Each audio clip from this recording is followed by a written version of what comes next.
On se retrouve par Parashat Vaïtranan avec le docteur Michael Gross et on rappelle à tous ceux qui nous suivent que pour le livre de Devarim, tu vas parler des chants et des piyutim qui sont liés à la paracha, les chavot. Oui, et c'est en tout cas, c'est comme ça qu'on va faire pendant tout le livre de Devarim. En principe, il y a cours toutes les semaines, sinon on va annoncer qu'il n'y a pas. Et en tous les cas, on va d'abord faire monter le texte de la paracha. Et c'est celui-là, ou c'est pourquoi je ne le vois pas, voilà, il est là. Cher. Voilà, très bien, on va agrandir. De quoi il s'agit? De la parashat Vaïtranan, comme on le sait, c'est ce qui est central, c'est le rappel du Mahamad Ar-Sinaï, du don de la Torah au mont Sinaï. Et à ce propos-là, Moshe Rabbeinu nous rappelle, c'est au chapitre 5, il dit que il s'adresse donc à ceux qui sont devant lui et il leur dit, eh ben, souvenez-vous, nous étions au mont Horeb et nous avons reçu la Torah. C'est pas seulement avec vos pères que Akadosh Baruch Hu a fait cette alliance, mais avec tout celui qui se trouve ici et vivant avec nous, parce que les parents de ceux auxquels il s'adresse, eh ben, ils ont péri dans le désert. Il s'adresse à la génération qui va entrer en Eretz Israël. Mais à partir du moment où il a dit cette introduction, en fait, il dit, c'est pas seulement à vos parents qu'Akadosh Hu s'est adressé, mais c'est aussi à vous. Panim bepanim diber Hashem imachem bahar. C'est à vous. Et il veut leur faire revivre cet événement et il leur dit la chose suivante, qu'il s'est tenu lui-même, ça c'est le verset 5, entre le peuple juif et Akadosh Baruch Hu. Pourquoi il y avait besoin de cette transaction, cette transmission? Parce que qui eretem mipnei ha'esh, vous avez eu peur. Il y avait du feu qui s'élevait sans doute de la montagne et vous n'êtes pas monté sur la montagne, il n'y a que moi qui ai monté et en fait on sait qu'ils avaient eu l'interdiction d'y monter, mais il y a quand même cette notion-là de crainte parce qu'on sait que la Torah a été donnée, les 10 commandements plutôt, avec toute une mise en scène. Il y avait du bruit, il y avait des voix, il y avait des tonnerres, il y avait du chauffard, il y avait du feu, il y avait et tout le monde a tremblé et donc il y a tout un et ceux qui se tenaient au pied de cette montagne ont entendu la voix divine et évidemment ils ont eu peur et cette peur cette fausse extraordinaire qui les a assaillis. C'est cela que Moshe Rabbeinu leur rappelle. Là, dans les points de suspension, c'est les 10 commandements. Entre le verset 5 et le verset 19, on a les 10 commandements qu'on va pas revoir. Mais après qu'il a nommé tous les 10, et on a encore l'habitude de se lever au Beth Knesset, il y en a qui ne se lèvent pas, il y en a qui se lèvent, et le minag est de se disputer s'il faut se lever ou pas se lever, mais en tous les cas, il y a une ambiance spéciale, il y a eu un air, en tout cas chez les Ashkenazim, on chante les 10 commandements différemment avec plus de pathos et plus de cérémonie, et ensuite nous dit Moshe Rabbeinu qu'effectivement, vous avez entendu la voix qui sortait du ciel, mitoch ha'esh et anan ve'arafel, ça venait du feu et des nuées et des ténèbres, kol gadol velo yasaf, une grande voix qui ne s'arrêtait pas, et donc il y a effectivement une ambiance extraordinaire et peu courante, et quand vous avez entendu cette voix qui sortait des ténèbres et la montagne qui brûlait, alors vous êtes venus chez moi, tous les chefs, vous avez dit, on a peur, on a compris, ça suffit, on ne peut plus, ça ne va pas, et c'est impossible. Ata lamanamut, pourquoi est-ce que nous allons trépasser? Qui tochlenu haesh agdola azot, ce feu-là va nous brûler, va nous manger. Et donc, il demande que cet événement-là s'arrêtent et qu'ils ne reviennent pas, et parce qu'on ne peut pas entendre la voix divine et rester en vie. Mitber mitoch ha'esh kamonu, c'est jamais arrivé. Aucun être créé de chair et de sang ne peut entendre la voix divine et rester en vie. Alors, il demande à Moshe, soit le transmetteur, soit l'intermédiaire, et nous, écoute-toi ce que Dieu te dit et tu nous transmettras. Et conclusion de Moshe dans notre paracha, Akadosh Baruch Hu a entendu les paroles des responsables du peuple juif et dit c'est très bien, oui, j'ai entendu, et tivu kol asher diberu. Ils ont bien dit, ils ont raison, ils ont bien parlé. Et je suis d'accord avec eux. Et cette crainte qu'ils ont là aujourd'hui, miyiten, c'est une expression un peu bizarre quand on est à Kadosh Baruch Hu, que si seulement, dit à Kadosh Baruch Hu, que leur cœur soit ainsi tout le temps, les yiraoti, qu'ils conservent cette crainte et cette peur, que ça les accompagne et à partir de maintenant jusqu'à jamais, le Nehem, le Olam, à tout jamais, de telle manière qu'ils conserveront et ils écouteront les mitzvot par crainte, parce que cette ambiance et cette mise en scène extraordinaire s'est imprégnée d'une grande crainte de Dieu.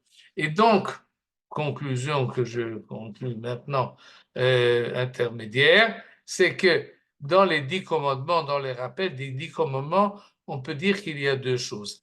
Il y a d'abord un enseignement, il y a des choses qu'il faut savoir, qu'il faut connaître, des impératifs à savoir et à connaître pour pouvoir les accomplir. Mais il n'y a pas seulement un enseignement, il y a aussi une expérience vécue qui est d'un autre ordre, pas de compréhension et de savoir, mais de réaction, on peut dire sentimentale ou vivable, je ne sais pas comment dire, mais qui prend l'homme dans son entité et qui le bouscule et le fait vibrer dans tout son être, et essentiellement Yir'at Hashem, la peur de Dieu qui est mentionnée ici. Et en fait, la Torah nous dit d'une manière assez explicite, si seulement que cette peur-là, cette crainte-là, perpétuera. Et donc, dans cet événement des Aseret Adibrot, il y a la connaissance des dix commandements, mais il y a aussi ce sentiment-là que Kadosh Baruch Hu, sans doute, voulait incruster dans ceux qui ont participé à la chose. Et je vais donc, par la suite, je vais montrer que effectivement, ça va dans les deux sens, et on va prendre le premier sens. Pour ça, je saute un peu et j'arrive à cela, et à ce piout. Je ne sais pas si vous le connaissez, les Ashkenazim le disent, pas toujours, il y en a qui le sautent. Ata inchalta Torah le'amecha. Ato inchalto Torah le'amecho. Et c'est un piout très ancien qui date de l'époque des Géonim, avant le 9e siècle, et qui, comme on le voit, est fait avec Aleph Bet, Aleph, Bet, Gimel, etc., et qui, en fait, fait un résumé, pas seulement des 10 commandements, mais également des 613 mitzvot, et qui le présente d'une manière continue. Et c'est un chant que l'on lit à Shavuot, depuis l'époque des Géonim. Pas tout le monde le lise parce que est arrivé le Rav Sadia Gaon. On peut le lire, ça c'est le début. Oui, c'était en fait une introduction que tu nous as donné les commandements, la Torah, et tu as écrit les Dibrot, Mincha Katafta Dibrot Chaim, tu as écrit des paroles de vie, et finalement, dans cette Torah, il y a des punitions et des azharot, des avertissements, des mitzvot assez, des mitzvot lot assez, les impératifs positifs et les interdictions négatives. Ce mot azarot a été pris pour tout ce genre de piyutim, parce que depuis que Atayin Khalta a été écrit, il y a des dizaines de meshorerim, de poètes qui ont pris l'exemple et ils se sont donnés comme but de réécrire les 613 mitzvot en rime et en vers. Et on en a des dizaines de ce genre-là. C'est un genre de la poésie qui s'appelle Azharot, comme ça s'appelle. Un des plus célèbres, il y en a beaucoup. Rav Shlomo Ibn Gavirol, entre autres, mais un des plus célèbres, c'est celui de Rav Saadia Gaon. Rav Saadia Gaon connaissait Atayin Khalta et ça ne lui plaisait pas.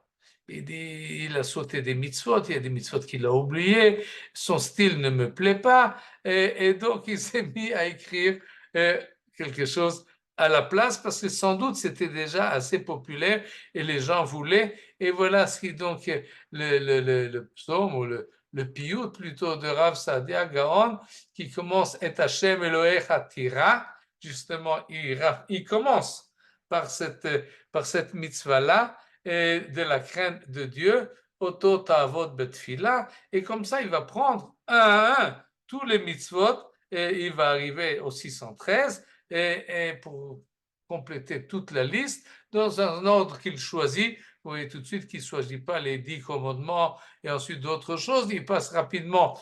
Il parle ici de Tfila, il parle de l'unité divine, il parle des Tfilin et des Tzitzit et des Mezuzah, et comme on parle dans la paracha de mitzvot de Kriyat Shema, mais ensuite il passe à Kibbout Dorim, le respect, la crainte des parents, et ensuite le respect des vieillards, des anciens, et la peur, ce qui va ensemble, puisqu'on respecte les parents, on respecte les nobles et les respectables, on respecte également, on a la crainte du Beth Amikdash, et ensuite de cela, il parle l'Ilmod, le Lamed, et ainsi, comme ça, vous voyez qu'il fait la liste qu'il faut qu'on lit comme ça d'une manière continue. Lui aussi, il a choisi de faire ça par l'ordre Aleph-Bet. Il arrive jusqu'à Taf, mais il n'avait pas fini toute la liste quand il est arrivé à la dernière lettre. Alors, il reprend de la fin au début, Taf, Shin, Reish, Kouf, etc.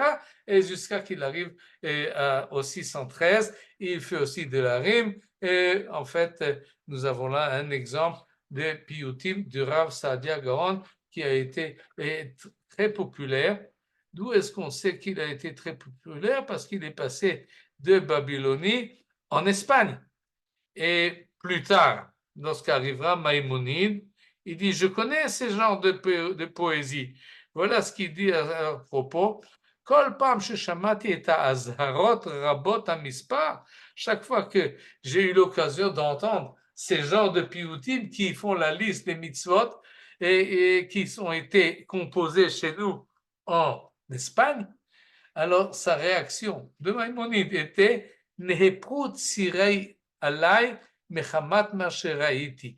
Neheprut sirei alai, ça signifie mon ventre s'est renversé. J'ai eu mal au ventre. Je ne pouvais pas tenir. Alors, écoutez, ces listes-là, ça l'exaspérait. Pas parce que c'est un peu embêtant à lire et il ne se passe rien. C'est une liste, bien qu'il y en a qui font ça très joliment, qui ont les capacités d'écrire ça de manière assez attrayante. Mais il a vu que les gens aiment beaucoup ce genre de piyutim. Et Pashtuto, ça c'est populaire, ça s'est dispersé, ça s'est propagé beaucoup. Pirsum, il y a eu beaucoup de publicité, mais il dit, moi, ça ne me plaît pas. Et il dit, mais je ne peux pas les accuser, ceux qui ont écrit ces piyutim, parce que ce ne sont pas des rabbins. Lo rabbanim, empaïtanim, c'est des poètes. Qu'est-ce qu'on peut leur demander? Que seulement qu'ils fassent leur métier, ils ne connaissent pas. Ils font ce qui leur convient dans leur métier, c'est-à-dire écrire joliment et faire de la rime. Et il y en a qui le font ça d'une manière assez complète. Aval betochen hashir, et voilà l'essentiel de sa critique, le contenu de ces chants-là, ils ont suivi le Baal Halachot Gdolot Vezulato. Et ça lui plaît pas à Rambam. C'est-à-dire, ils ont suivi la liste des 613 mitzvot comme l'a fixé un chacham qu'on ne sait pas exactement son nom, mais il a écrit un livre qui s'appelle Halachot Gedolot. Et là, il y a une organisation des 613 mitzvot que le Rambam, comme décisionnaire, n'a pas accepté. Il fait une critique surtout sur le contenu plutôt que sur la forme. Ça ne lui plaît pas. Et ce que les Baal Halachot Gdolot a décidé qui est une mitzvah et ce qui n'est pas une mitzvah. Parce que c'est pas facile de faire le compte et d'arriver à 613 d'une manière cohérente et logique. Il y a des mitzvot qui se répètent, il y a des mitzvot qui sont plus générales et donc d'autres sont des détails de la mitzvah générale. Comment est-ce qu'on compte cela? Et encore d'autres critères à prendre en considération, et des mitzvot qu'on apprend uniquement par le drash et pas par le pshat, et encore d'autres choses que Maïmonide a dit ça me plaît pas, et chaque fois il explosait lorsqu'il lisait au Beth Knesset c'est Azharot. Donc on voit finalement, et par là je conclus la première phase, c'est qu'il y en a certains qui ont fait effectivement des piyutim sur le contenu des Aseret Adibrot. D'après Rassag, les 10 commandements, c'est des titres pour les 613 et ils sont tous inclus dans les 613, et de telle manière-là, ils donnent une forme poétique au don de la Torah en faisant la liste des mitzvot, un genre qui a été repris encore dans d'autres circonstances, et peut-être on aura une fois l'occasion d'en parler, mais c'est très populaire d'écrire les halachot de Pesach en rime, ou les halachot de Hanouka en rime, ou même les halachot Shabbat. Il y a des mizmorim de Shabbat que l'on chante, où on rappelle certaines obligations du Shabbat, et transformer la halacha en poésie. Il y a quelque chose de, comment dire, d'assez émouvant là-dessus. La halakha est toujours quelque chose d'un peu qui nous restreint, qui nous limite, et là on en fait un chant et un poème et une ode. Et je passe Qui c'est maintenant qui a fait ça? à propos de quoi?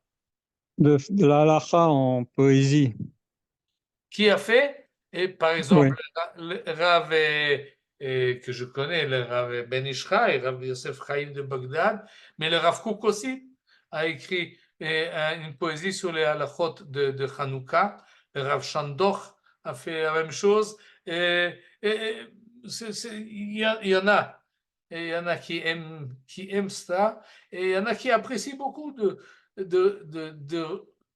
déceler dans les chants les halachot que l'on connaît par ailleurs. Et si c'est encore en rime, et si ça convient, et si c'est joliment fait, oui, il y a quelque chose d'attrayant dans la chose. Mais je préfère passer maintenant au fait que la description de la mise en scène du cadre du don de la Torah a été également inspiré les auteurs de poésie. Le premier, c'est Moshe Rabbeinu lui-même. Lorsque, l'avant-dernier chapitre de la Torah, il va maintenant bénir Zot Abracha, Asher Berach Moshe et Bnei Israël.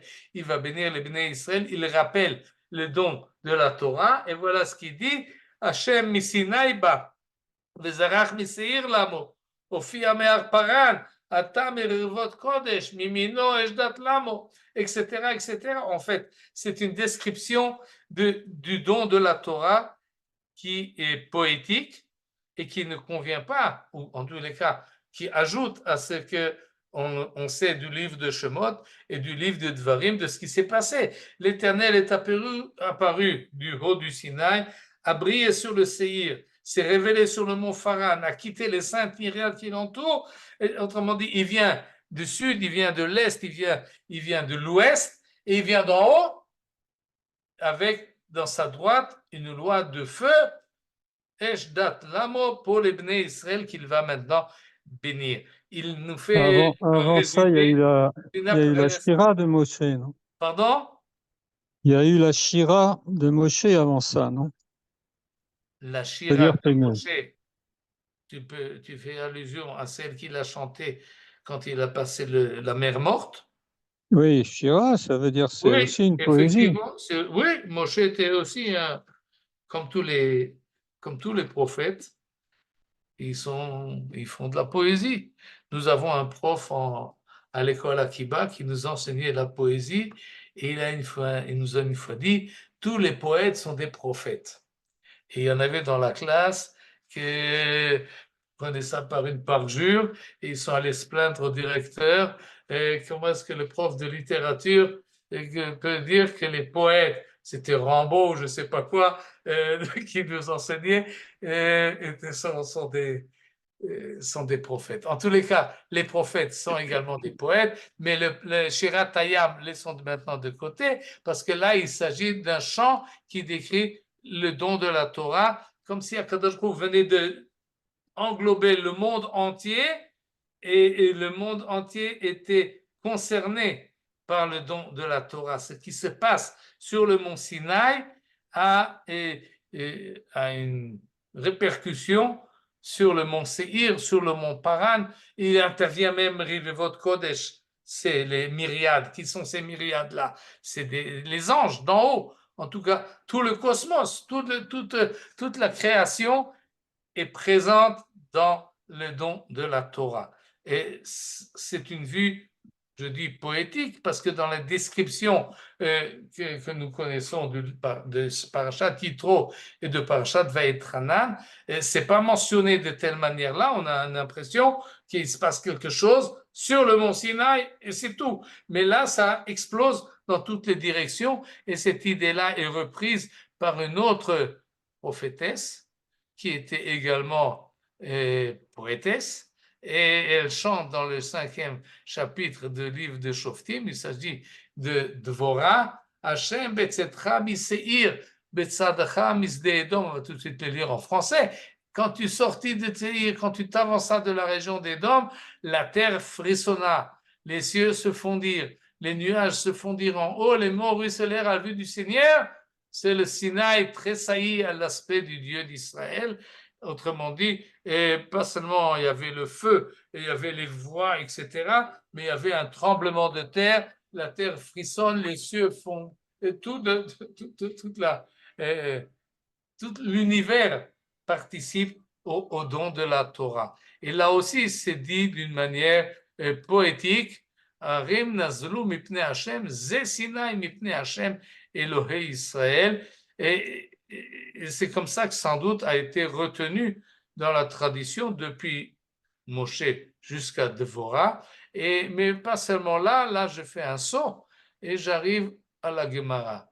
Regardez comment Rabbi, on va voir encore plus tard un autre passage de la Gemara, comment Rabbi Elazar Amodaï décrit le don de la Torah. Et il dit de la manière suivante, il s'agit dans Masechet Zvachim, et la question est, pourquoi Yitro? Qu'est-ce qui a amené Yitro à se ramener et à se faire appartenir au peuple juif? Alors, il y a plusieurs réponses. Il y en a qui disent qu'il a entendu la sortie d'Égypte, d'autres qui disent qu'il a entendu le passage de la mer Rouge. Il y en a qui disent qu'il a entendu qu'on a gagné la guerre contre Amalek. Et Rabbi Elazar Modaï dit il a entendu le don de la Torah, ce qui nous oblige à faire En Mugdam ou Meuchar Batorah, parce que dans le texte de la Torah, il arrive avant. Mais pour Rabbi Elazar Modaï, il est arrivé après. Il a entendu le don de la Torah. Et qu'est-ce qu'il a entendu? Comment il a entendu? Il est de Midian. Encore une fois, parce que la voix qui se propageait à partir du mont Sinaï, Holech misofa olam ve'ad sofo, a été entendue dans le monde entier.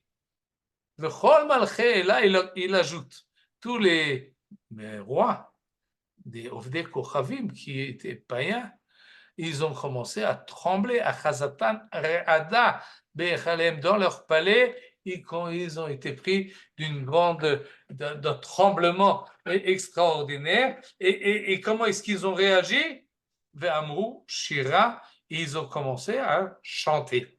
Vous voyez comment la peur, la yir'a, dont il était question dans le pshat du verset d'Ibn Israël qui était présent, et amène finalement, englobe toute l'humanité, tous les rois du monde, et ça leur met à se mettre à composer des chants. Et d'où est-ce qu'il tire cette idée-là? Chez Nehemar, ou Behechalo, Kulo Omer Kavod, et Chalo, là il faut le comprendre, Behechalehen, chacun dans son palais, il disait waouh, Vod Hashem. Mais ils ne savaient pas quoi faire avec cela. Alors nous raconte Rabbi Elazar Modaï, ils sont allés voir Bilam Aracha. Ils lui ont demandé qu'est-ce que c'est? Qu'est-ce que c'est cette voix que nous entendons? Est-ce que le Maboul revient? Il y a encore une fois le déluge. Hachem la Maboul Yashav. Oui, c'est le même chapitre dans Télim que nous lisons le vendredi soir.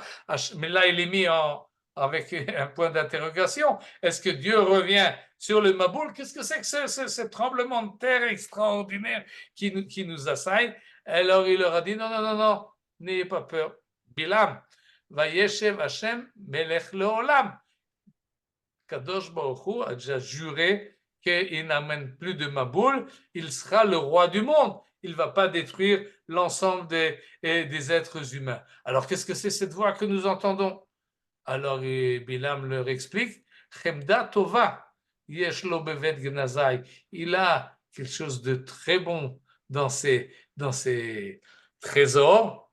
Shaita Gnouza Eslou, qui était caché chez lui pendant 976 générations avant la création du monde, et il veut la donner, cette Chemda Tova, cette chose extraordinaire, il veut la donner à ses enfants, comme il est marqué, Adonai Oz le Amoïten. Oz, c'est la Torah. Et donc, il veut donner sa Torah à son peuple. Alors, tous les rois du monde qui étaient rassemblés chez Bilham ont dit, Hachem Oz la Moïten. Alors, Hachem Yevarech et Amov Shalom. S'il donne la Torah au peuple d'Israël, alors qu'il bénisse son peuple et Beshalom et dans la paix. Et formidable comme description des dons de la Torah. Et en fait, c'est une description poétique. C'est un midrash que nous avons là, mais souvent, et on peut étudier le midrash évidemment en essayant de tirer un enseignement au niveau de la croyance, de la pensée juive, ou dans cette direction-là, et certains l'ont fait, et souvent on l'a fait aussi pendant les cours de Parashat HaShavua. Mais il y a ici en fait une poésie. C'est pas écrit en vers et en rime, mais Rabbi Elazar Amodaï se permet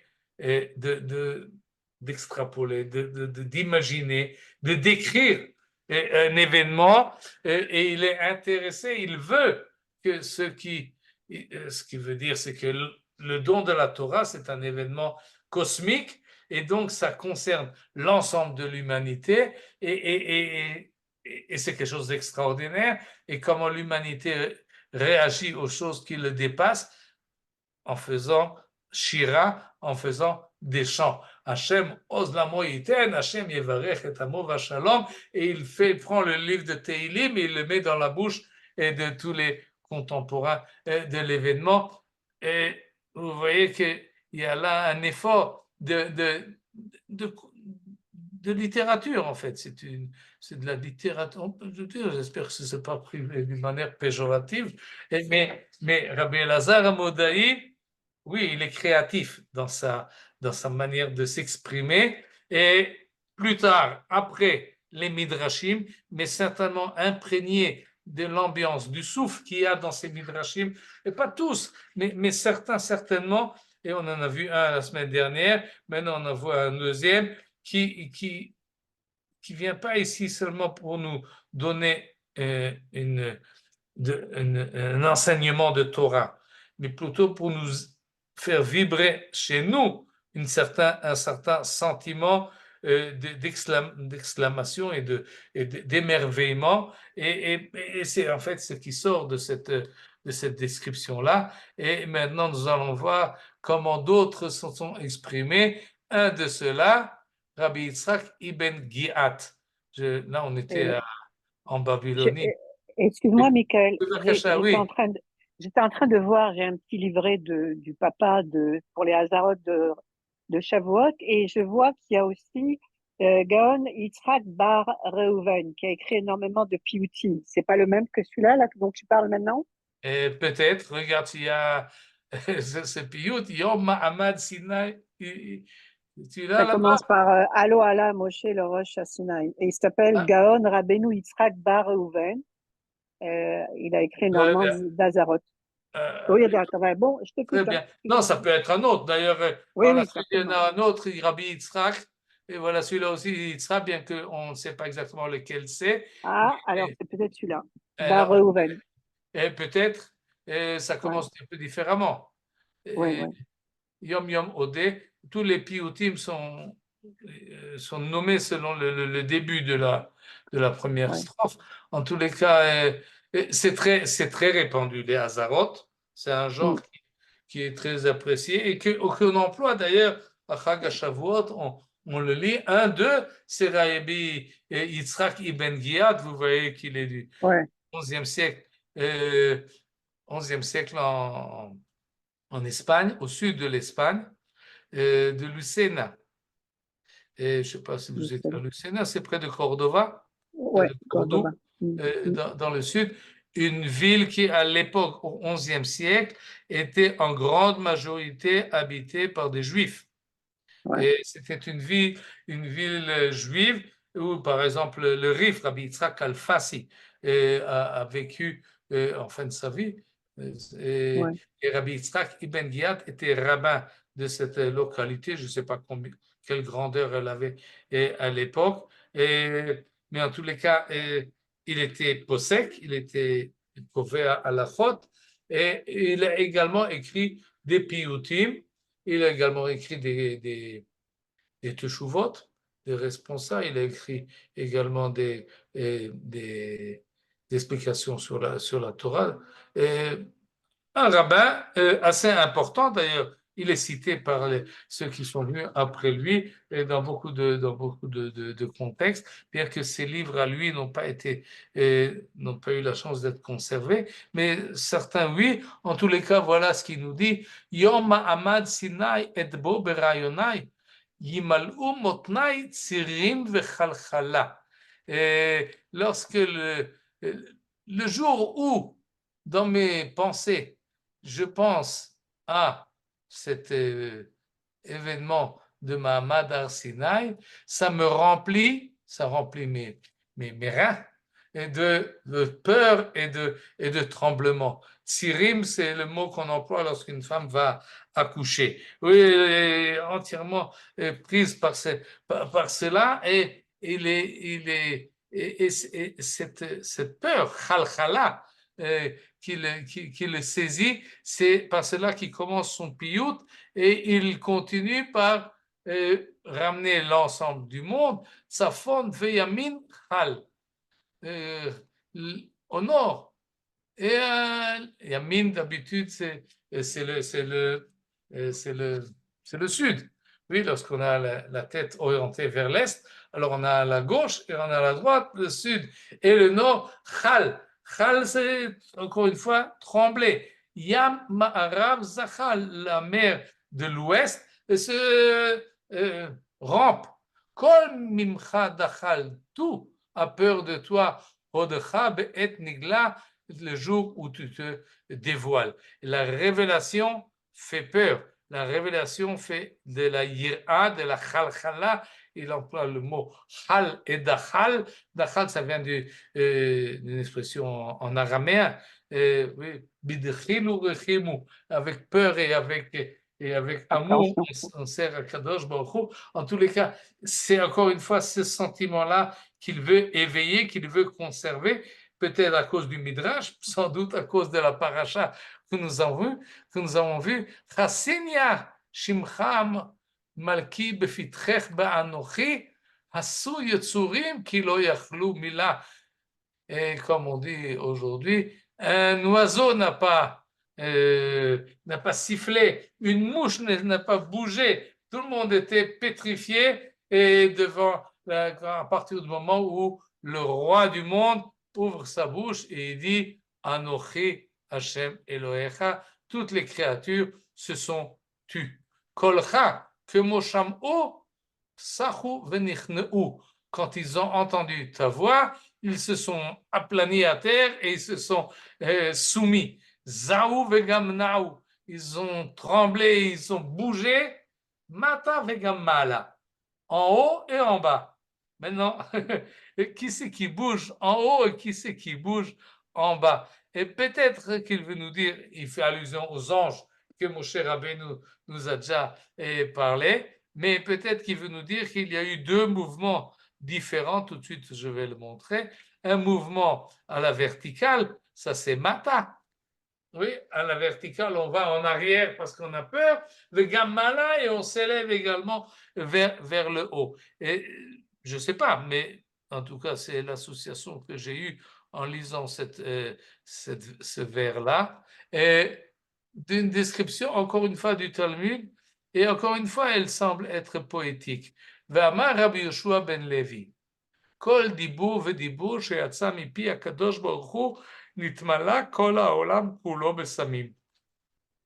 Chaque parole, oui, nous avons 10 paroles dans les Aseret Adibrot, à chaque parole et à chaque commandement qui est sorti de la bouche du maître du monde Akadosh Baruch Hu, le monde entier s'est rempli de besamim, de bonne odeur.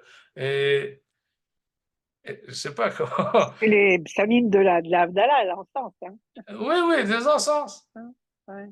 Et elle a, encore une fois, l'idée que nous avons vue, que le sentiment que la révélation de Dieu dans le monde, c'est quelque chose de cosmique, c'est pas quelque chose qui nous concerne seulement ceux qui étaient présents à côté géographiquement au mont Sinaï. C'est quelque chose qui bouleverse l'ensemble de l'humanité. Mais là, il y a une nouveauté parce que il dit que c'est rempli de bessamim.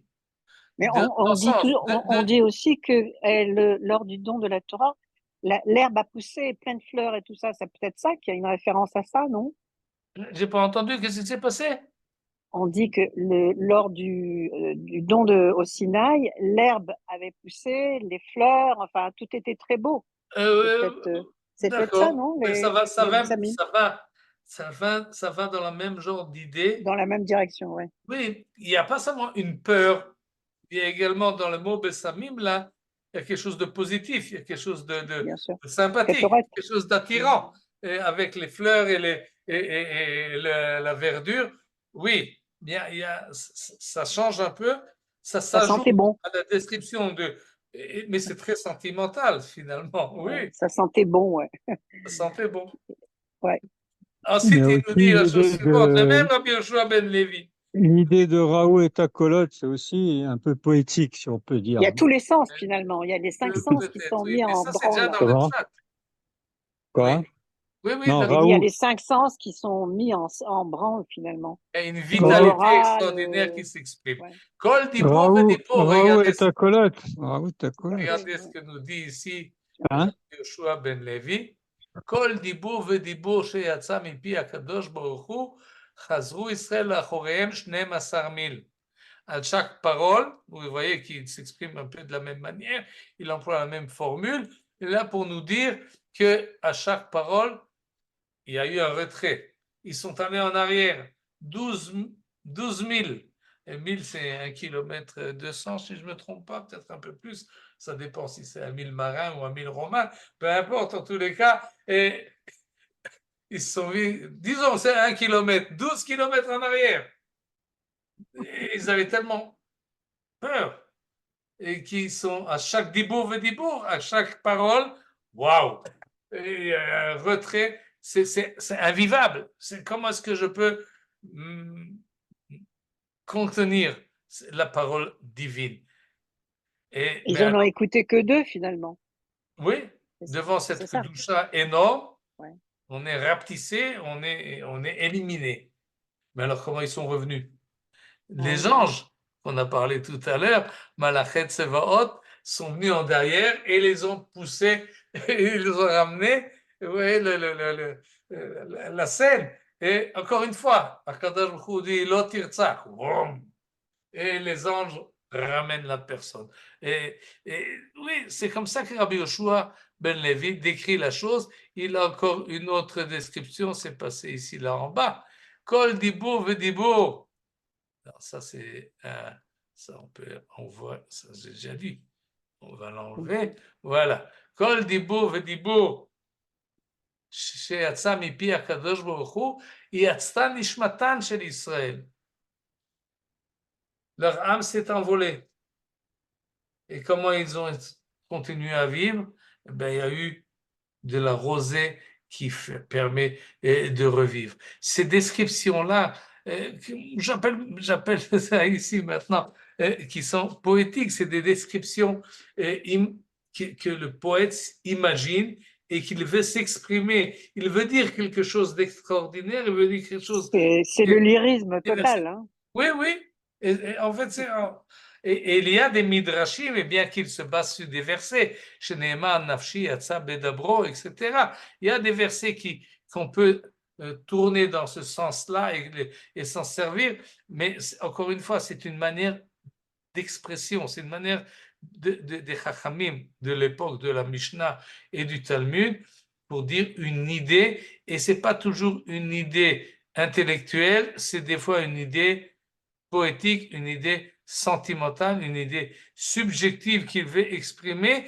Il emploie le système des drachot, mais finalement, c'est ça. C'est une belle manière d'exprimer ses sentiments et ses pressentiments. Et revenons au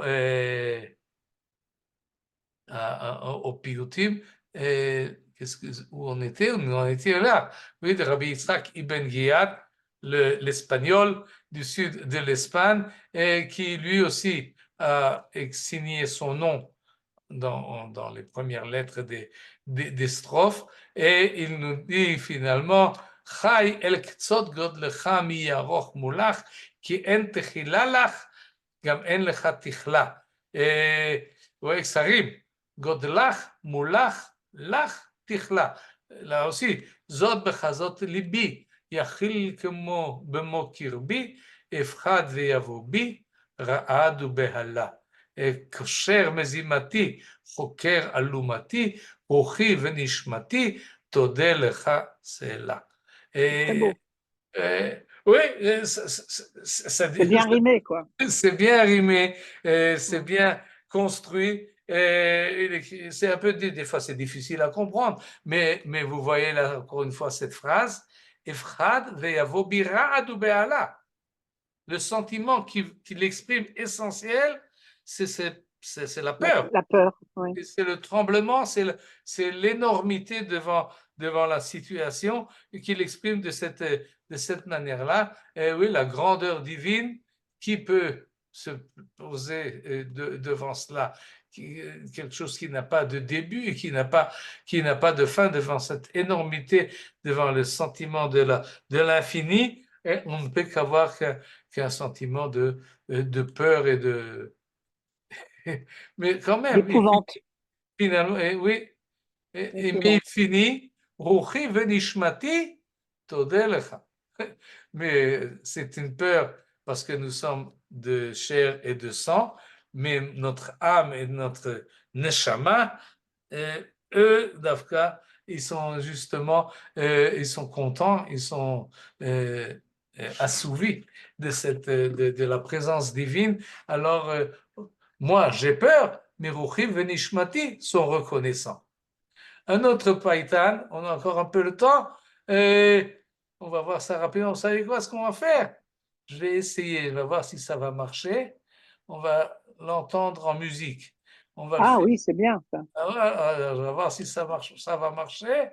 Et j'ai fait nouveau share screen. Où ça se trouve là? Non, c'est pas C'est ça. comme hier, il y avait dans Torah Box Echa, selon le rite marocain tunisien. Et je me suis dit, tiens, alors qu'ils avaient annoncé algérien, donc c'était pas le cas. Mais t'entendais pas vraiment. En fait, c'est dommage, quoi. Je ne suis pas sûr que ça va marcher. Je vois pas. Il n'y a pas un petit signe avec musique, hein, Je l'ai sur le. un logo. Ouais, on va voir ça. Non, non, c'est pas ça. Voilà, alors, c'est pas bon. On va reprendre. Pas grave.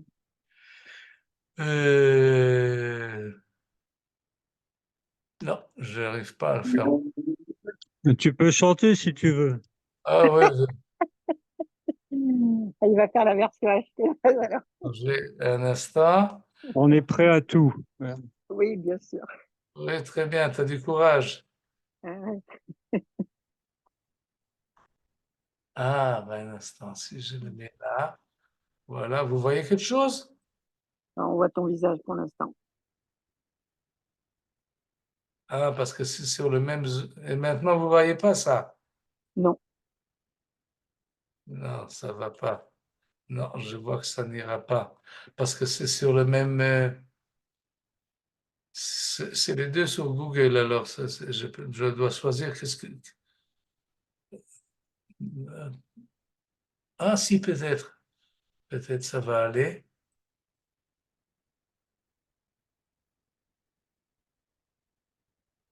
Maintenant, vous voyez? Oui. On voit le texte. Vous voyez le texte? Yom Yomodé, vous voyez ça? Oui. Ah, très bien. Yofi. Alors maintenant, on va le faire chanter. Moshe Chaboucha. Vous entendez? Oui, on entend. Ah, Yofi.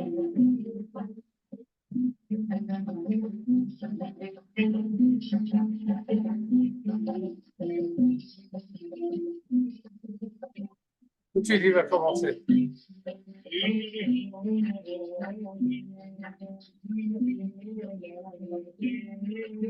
On n'entend que l'instrumental pour l'instant, hein.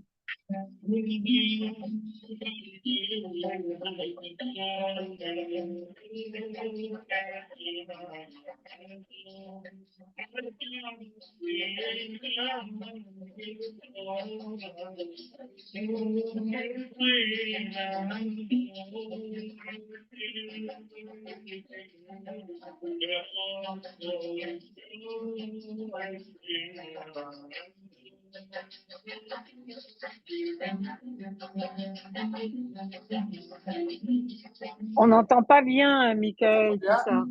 Ah, salut.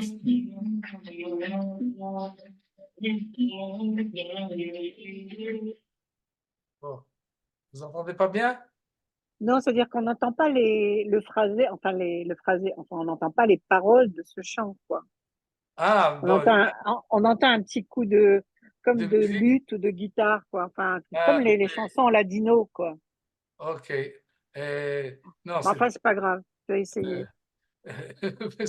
Non, j'espère que je trouverai le système parce que peut-être vous avez entendu de la même manière que vous m'entendez moi, vous avez Ouais. entendu mon microphone ou quelque chose comme ça, je ne sais pas. En tous les cas, Non.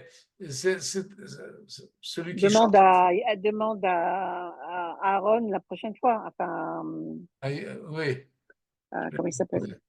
Je Johan. l'appelle Aaron. Johan, oui, tu lui demandes si on peut écouter un autre une autre fois. Mais on peut le trouver dans YouTube, non? Oui, oui, oui, Ouais, ah oui, oui. c'est vrai, il y a Il y YouTube a, il y aussi, a, il y effectivement. a un site qui appartient maintenant à la Bibliothèque nationale qui, Oui, qui a récolté tous les piyutim qui ont été mis en musique, et musique d'habitude liturgique, mais en tous les cas, mais pas seulement. Et on peut les trouver donc, et ça s'appelle Atara Piyut, et ça se trouve dans ouais. le site de la Sifria Loumit de la Ah, Bibliothèque d'accord. nationale. Mm. Et un peu de recherche là-bas, mais c'est assez facile. Ce que je voulais montrer, pas seulement dans la musique qui est joyeuse, et c'est un Irakien qui chante, alors on a du mal à comprendre ce qu'il dit, mais Yoyom Odeh la El Asher Bachar Banu, c'est un chant qui est, comme on le voit, on l'utilise et il est dit, il est récité et il est chanté, mais il n'exprime pas la peur, il explique. La louange plutôt là. Et la louange, je reconnais, Toda, je dis merci à Kadosh Baruch qui nous a donné la Torah, Al Har Sinai et Torato Inchilanu, Aseret Dibrot Kocho Ishmianu. Oui, c'est assez clair, c'est un ivrit relativement facile. Et celui qui a écrit, on ne sait pas qui c'est, mais son piout est très populaire.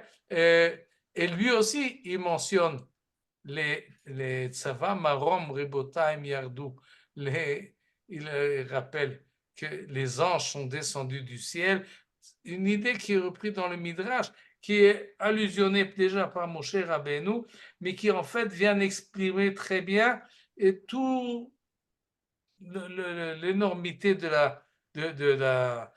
l'événement. Be'et asher nigla le Israël, misinaï ba vezarach miseir lamo. Vous voyez qu'il reprend les psukim de la Torah pour décrire le don de la Torah qui englobe de tous les côtés, nord et sud, et également en haut et en bas, et on entend la voix du chauffard qui résonne.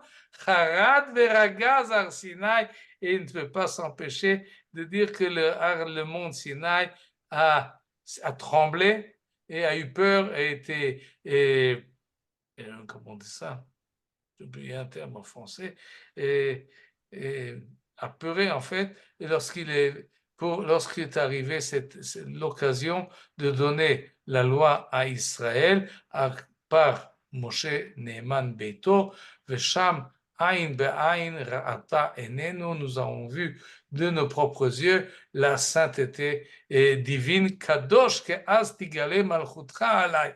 Et donc, à partir de cet événement, comme on a déjà vu la dernière fois, la semaine dernière, souvent, très souvent, le Païtan, le poète, parle d'un événement biblique, il parle de Parashat HaShavua, ou il parle de Matan Torah parce que c'est Shavuot, mais il le tire et il veut l'amener à son problème, à lui, à ce sentiment actuel, et évidemment, il attend de même que tu t'es dévoilé à l'époque et sur le mont Sinaï, eh bien, dévoile-toi maintenant également, reviens au Beth Amikdash, habite dans ma tente, et veli hate shalom ki menahar ulai, et donne-moi, amène-moi paix de la même manière. Ulai, nahar ulai, c'est un fleuve sur lequel David, le prophète Yecheskel, a prophétisé, mais dans ce poème, ça signifie Oulaï, peut-être, c'est l'espoir, et il y a le fleuve de l'espérance, et celui qui a écrit ce poème, eh ben, il tire, étant donné qu'Akadosh Baruch Hu s'est dévoilé au mont Sinaï, alors il se redévoilera, et c'est ça, tout ce qu'il espère, Venenu Yiru, Veismach Libenu. D'habitude, on renverse l'ordre, mais pour lui, c'est très bien comme ça, parce qu'il veut, pour la rime, en tous les cas, nous le verrons et nous serons très joyeux. Le don de la Torah doit nous amener à nous réjouir. Et on a commencé un peu tard, alors je me permets quand même de rappeler Israël Nadjara, qu'on a vu déjà la semaine dernière. Oui. Mais ça, c'est un des poètes, un des plus longs qu'il a écrit. On ne va pas le lire tout, mais un des plus beaux qu'il a écrit, qui dit que le don de la Torah par Akadosh Baruch Hu à Am Israël, c'est en fait un mariage. Et ce mariage. C'est comme Shir HaShirim, quoi. Oui. Alors, il emploie Shir HaShirim déjà dans la première phrase. Le Gano, oui. Yarad Dodi le Gano, la Rugot Bismo.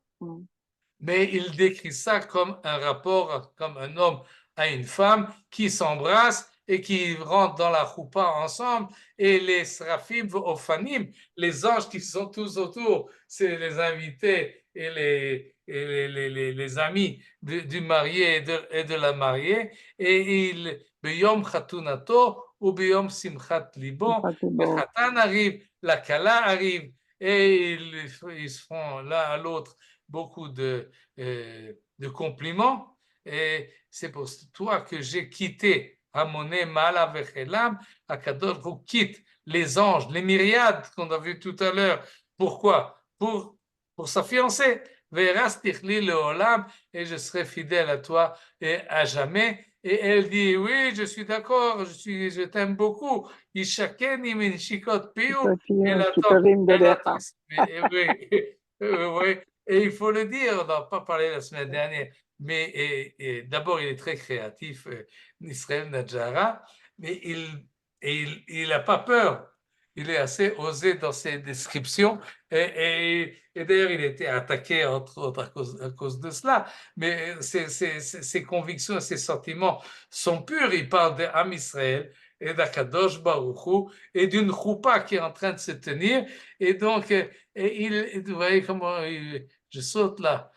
Regardez comment il écrit maintenant une ktuba. Shishi Shabbat. Comment incroyable. avec la date. Ouais. On met une date, oui. Shishi Shabbat, Agid et Tarashom.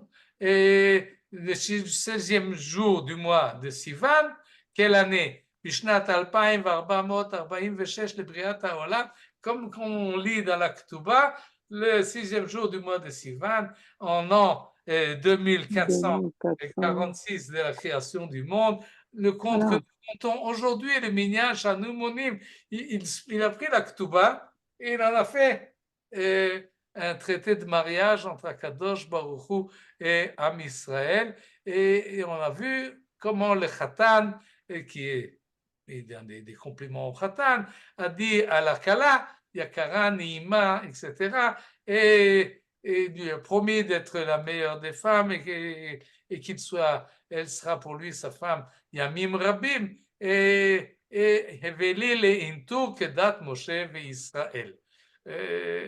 Et il continue comme ça, je vous ai dit, c'est assez long. Il ne manque plus que tous les bijoux qui deviennent. Et il y a les bijoux, et il y a les deux, il y a tout ce qui donne, tout, toutes les promesses, et la Kala, Utzviat Kalta Da, et la Kala a accepté, et ils sont mis en brite très fort et très solide, qui Yomam Valaila Lo Ishbotu, et qui ne s'arrêtera ni de jour, et voilà, et voilà, elle arrive, qu'est-ce qu'il donne, qu'est-ce qu'a donné le Khatan à la Kala?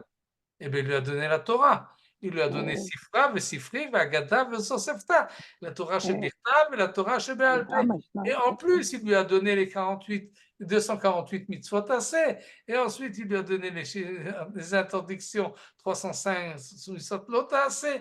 Et allez nous donner en plus, etc., etc. Et comme ça, il continue. Et en plus, il donne Ratzak, Khatan, les Akot et Israël.